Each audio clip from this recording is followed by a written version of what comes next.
Praise the lord. ఈరోజు మీ కొరకు దేవుని వాగ్దానం. మీ అందరికీ ప్రభు నామములో వందనాలు తెలియజేస్తున్నాను. మీరు తెలియజేస్తున్న మీ సమస్యలన్నిటి కొరకు నేను ప్రార్థన చేస్తున్నాను. తప్పకుండా దేవుడు మిమ్మల్ని దీవించి ఆశీర్వదిస్తాడు. ఈ యొక్క సందేశం మీకు ఆశీర్వాదకరంగా ఉన్నట్లయితే లైక్ చేయండి, కామెంట్ చేయండి, షేర్ చేయండి. ఈ ఛానల్ని సబ్స్క్రైబ్ చేసుకోండి. ఈరోజు వాగ్దానం యెషయా గ్రంథము 43వ అధ్యాయము 2వ వచనం. నువ్వు జలములలో బడి దాటినప్పుడు నేను నీకు తోడై ఉందును, నదుల్లో బడి వెళ్ళినప్పుడు అవి నీ మీద పొర్లిపారు.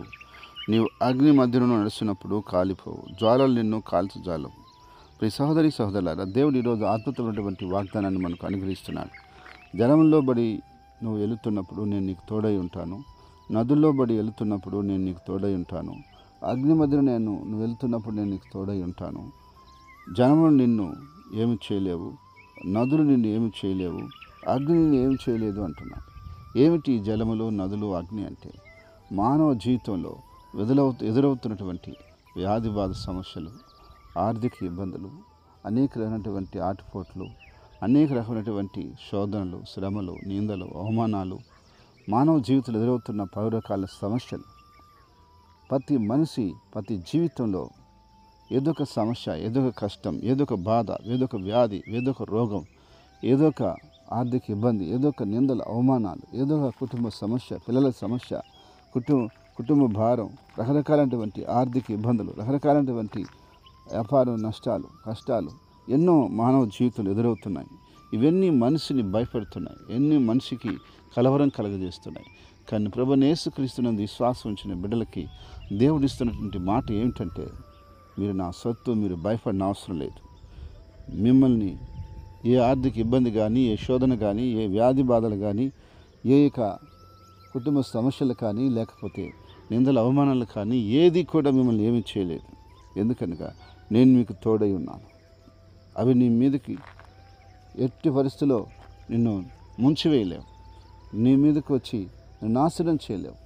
అవి నీ పందిన ఉండొచ్చు, నీ పక్కన ఉండొచ్చు, వాటి మధ్యలో నువ్వు నడవచ్చు, కానీ నీ జీవితాన్ని అవి ఏమి చేయలేవు, నిన్ను ఏమి చేయలేవు అని చెప్పి ప్రభు స్పష్టంగా తెలియజేస్తూ ఉన్నాడు. ఎందుకనగా దేవునికి కృపను బట్టి ఈరోజు నువ్వు ఆయన బిడ్డగా, ఆయన సొత్తుగా ఉన్నావు కనుక నిన్ను కాపాడుకోవటంలో, నిన్ను నడిపించుకోవటంలో సమర్థవంతుడు ప్రభువైన యేసుక్రీస్తు. కాబట్టి ప్రియ సహోదరి సహోదరుడా, నువ్వు దేని గురించి కలత చెందకు, కలవరపడకు, దిగులు పడకు, భయపడకు, ఆందోళన చెందకు. నిశ్చింతగా, విశ్వాసంతో, ధైర్యంగా ప్రభు వాగ్దానం మీద ఆధారపడి నువ్వు దేవుని నమ్ముకొని దేవుని మార్గంలో యథార్థంగా, నమ్మకంగా, పరిశుద్ధంగా జీవించగలిగితే ప్రభు అయిన కృప, ప్రభు అయిన సహాయం, ప్రభు అయిన దీవెన నీ మీద, నీ ఇంటి మీద, నీ కుటుంబం మీద, నీ బిడ్డల మీద ఎల్లప్పుడూ ఉండి నేను నడిపిస్తుంది. నువ్వేమి కంగారు పడాల్సిన, భయపడాల్సిన అవసరమే లేదు. ఎందుకనగా ప్రభు ఇచ్చిన మాట ఆయన నెరవేర్చుకునే దేవుడు కనుక. కాబట్టి నువ్వు జలములో బడి దాటినా, నదుల్లో బడి వెళ్ళినా, అగ్ని మధ్యలో ఉన్నా, అలాంటి పరిస్థితులు నీ జీవితంలో ఉన్నా అవి నేనేమి చేయవని గుర్తించుకొని ధైర్యం తెచ్చుకొని ప్రభుత్వంలో బహు బలముగా నడుచుకుందుగాక. ప్రార్థన. ప్రేంగల తండ్రి, పరిశుద్ధమైన దేవానికి స్తుతులు స్తోత్రాలు చెల్లిస్తున్నాను.